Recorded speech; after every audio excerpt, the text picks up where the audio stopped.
నమస్కారం, welcome to Suman TV. నేను గీతాంజలి. ప్రస్తుతం మనతో పాటు అదృష్టార్ జ్యువెల్స్ అధినేత డాక్టర్ మహర్షి రమణ యోగిలాల్జీ గురువు గారు ఉన్నారు. వారితో మాట్లాడదాం. నమస్కారం గురువుగారు. అమ్మవారి ఉపాసకులు మీరు స్వయంగా. మిమ్మల్ని కలవడం సంతోషం అండి. అయితే ఎన్నో సందేహాలు చాలామంది మా ఇళ్లలో ఇన్ని సమస్యలు ఎదుర్కొంటున్నామండి అని చెప్తారు. అందులో ప్రధానంగా చెప్పేది కుటుంబ కలహాల గురించి.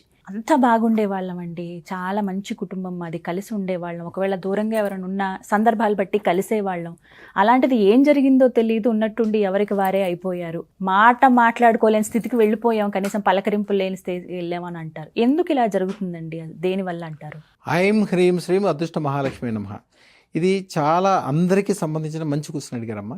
అసలు ఫస్ట్ కుటుంబాలు ఎందుకు విచ్ఛిన్నం అవుతాయి? అందరూ ఏమనుకుంటారంటే తలపొగరనో లేకపోతే ఏదో స్టబన్నెస్ అనో ఏదో అనుకుంటారు. ఇవన్నీ కాదమ్మా.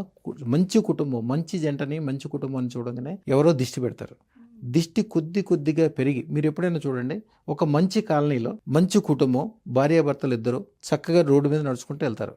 మార్నింగ్ వాక్కి వెళ్ళేటప్పుడు బాగానే వెళ్తారు, తిరిగి వచ్చేటప్పుడు రోడ్డు మీద అందరూ ఉన్నారని కూడా చూసుకోకుండా ఇద్దరికిద్దరు వాళ్ళ స్థాయిని మర్చిపోయి అడ్డగోలుగా తిట్టుకుంటూ ఇంటికి వస్తారు. అంటే ఈ మధ్యలో ఎవరో ఒకళ్ళ దిష్టికలతో చూస్తారు, మంచి వాళ్ళు వెళ్తున్నారు, చక్కగా ఉన్నారు, అయిపోయి. అది అదృష్టం చోట దిష్టి రాదు. దిష్టి ఎవరు పెడతారో వాళ్ళకే తగులుద్ది, కానీ వీళ్ళకి దగ్గర రాదు. దిష్టి ఎవరో బయట వాళ్ళు పెట్టాలని ఏం లేదు, దగ్గర వాళ్ళు పెట్టుకోవచ్చు, మీ ఇంట్లో పని వాళ్ళు పెట్టచ్చు, మన బంధువులే పెట్టచ్చు. ప్రతిసారి ప్రతి వాళ్ళ మీద మంచి పాజిటివ్ ఉంటుందని లేదు. ఈ టైంలో మనుషులు కదమ్మా, మనుషులకు ప్రతిసారి ఏదో ఒకటి మంచి చెడ్డ ఉంటాయి.